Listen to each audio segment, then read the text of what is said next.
કોંગ્રેસે રાષ્ટ્રીય કટોકટી લાદી લોકતંત્રની હત્યા કરી હતી. બનાસકાંઠા ભાજપ જિલ્લા પ્રમુખ કીર્તિસિંહ વાઘેલા. ઇન્દિરા ગાંધીએ 25 જૂન 1975ના દિવસે સત્તા માટે દેશને ખાડામાં ધકેલી દીધો. આજે બનાસકાંઠા જિલ્લા ભાજપ કાર્યાલય ખાતે 25 જૂન 1975ના દિવસે લાગેલી રાષ્ટ્રીય કટોકટીના સંદર્ભે બનાસકાંઠા જિલ્લાના ભારતીય જનતા પાર્ટીના અધ્યક્ષ શ્રી કીર્તિસિંહ વાઘેલાના અધ્યક્ષસ્થાને ભાજપ કમલમ કાર્યાલય ખાતે પત્રકાર પરિષદ યોજી. પત્રકાર પરિષદમાં તેમણે જણાવ્યું કે આજનો દિવસ કે આપણા દેશના ઇતિહાસમાં કલંકિત અને કાળો દિવસ છે.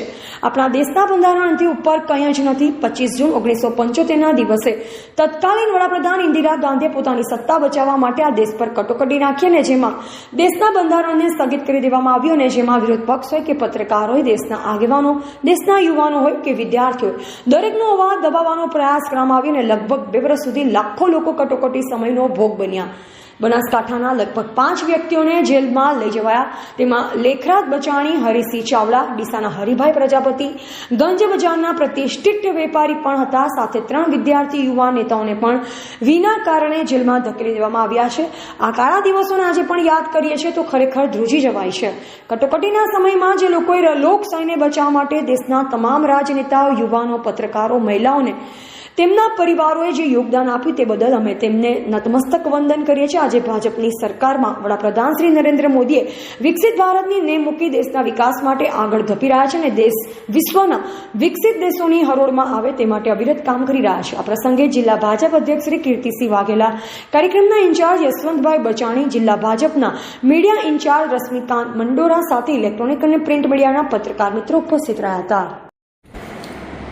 નમસ્તે મિત્રો,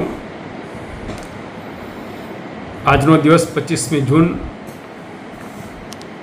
આપણા દેશ માટે, દેશની લોકશાહી માટે કલંકરૂપ દિવસ છે.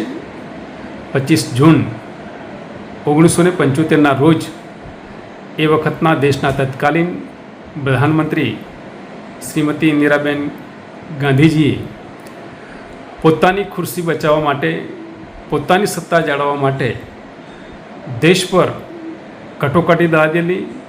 આજના કાળા દિવસ તરીકે સમગ્ર દેશ એનો એક સ્મૃતિ દિવસ તરીકે ઉજવે છે.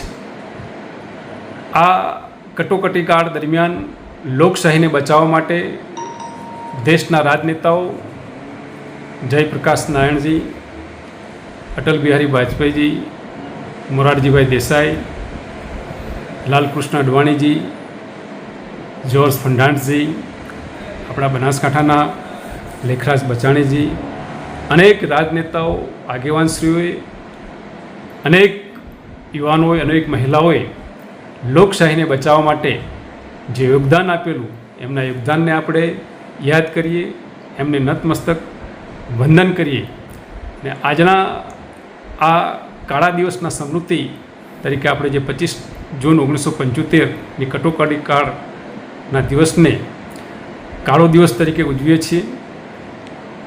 આ આપણા સૌના માટે એક કલંકરૂપ છે. આપણો દેશ એ લોકશાહી છે અને દેશના લોકો આ લોકશાહીની અંદર સુખી અને સમૃદ્ધ થાય એ કલ્પનાથી મહાત્મા ગાંધીજીએ સ્વતંત્રતાની ચળવળ કરી હતી, આંદોલન કર્યું હતું અને આજે દેશ આઝાદ થાય આ પછી દેશમાં આવા દિવસો ફરી ન જોવા પડે એવા આશાની અપેક્ષા સાથે આપણો દેશ સુખી અને સમૃદ્ધ થાય એવી શુભકામનાઓ સાથે મારી વાણીને વિરામ આપું છું. ધન્યવાદ.